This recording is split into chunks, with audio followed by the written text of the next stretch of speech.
Bonjour et bienvenue dans votre 57e consultation des plaies et cicatrisations partagées.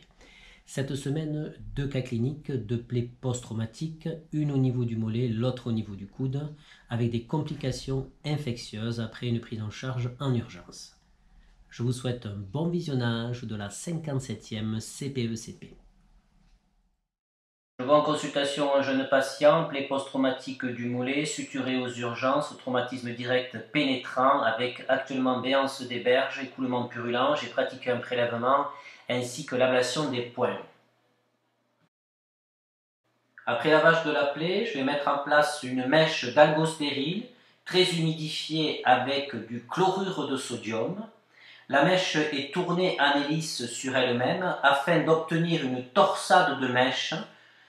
Le but est d'augmenter sa résistance au retrait et de faciliter le drainage des exsudats vers le pansement secondaire.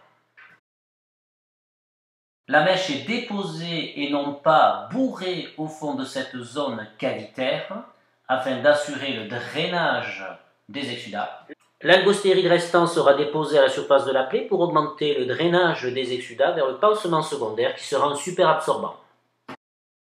Nous sommes à une semaine de la dernière consultation. On constate à l'ablation du pansement secondaire qu'il y a un bon drainage de cette plaie vers le pansement secondaire. Au retrait de la mèche qui a été mis peu profondément ici, pas d'écoulement purulent comme c'était le cas la dernière fois. Lorsque je pratique un lavage, on a un écoulement tout à fait limpide.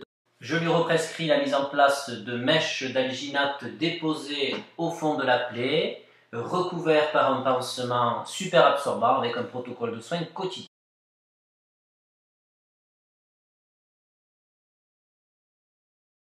Nous sommes maintenant à 3 semaines d'algostérile. On constate que le méchage est réduit et que la cicatrisation dirigée est bien avancée de la profondeur vers la surface. Je découpe et humidifie maintenant une toute petite mèche d'algostérile puisque la profondeur de la plaie est évaluée à 15 mm. Protocole de soins quotidien car les exsudats sont toujours présents avec un pansement secondaire super absorbant. 15 jours plus tard, je constate que le patient n'a plus de pansement, les infirmières ne passent plus depuis une semaine, la cicatrisation est acquise. Un jeune homme que je vois en consultation adressé par son équipe d'infirmières pour suite à un traumatisme. C'était quoi le mécanisme? Qu'est-ce qui t'est arrivé? Je suis tombé à vélo. Chute à vélo, ça fait combien de temps? 15 jours. 15 jours, d'accord, donc ça fait 15 jours. Donc tu as été aux urgences, il y a eu une suture, c'est ça? Voilà. Donc nous avons un pansement très simple qui est... On t'a fait un prélèvement sur la plaie pour savoir s'il y avait un germe. Oui. Et alors, qu'est-ce que ça a donné? On n'a pas eu le résultat encore. On va voir de récupérer le résultat du prélèvement. Donc on a une infection locale qui retarde la cicatrisation.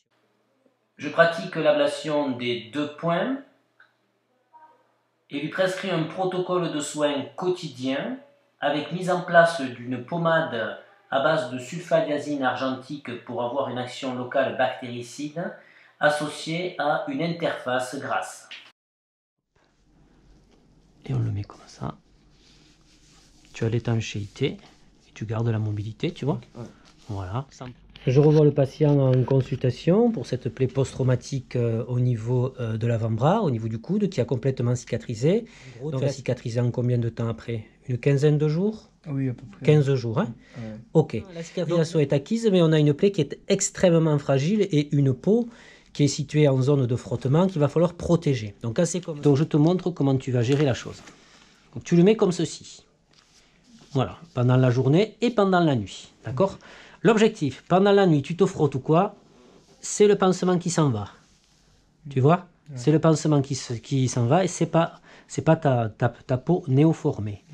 Tu enlèves ce pansement pour te doucher, tu le poses et tu le remets. Et quand il ne colle plus, tu en mets un autre. Donc c'est vraiment une protection contre les chocs et les cisaillements. C'était votre 57e CPECP. Merci pour votre fidélité, bienvenue aux nouveaux abonnés et vous le savez, je vous dis à très bientôt pour de nouvelles aventures en plaie et cicatrisation.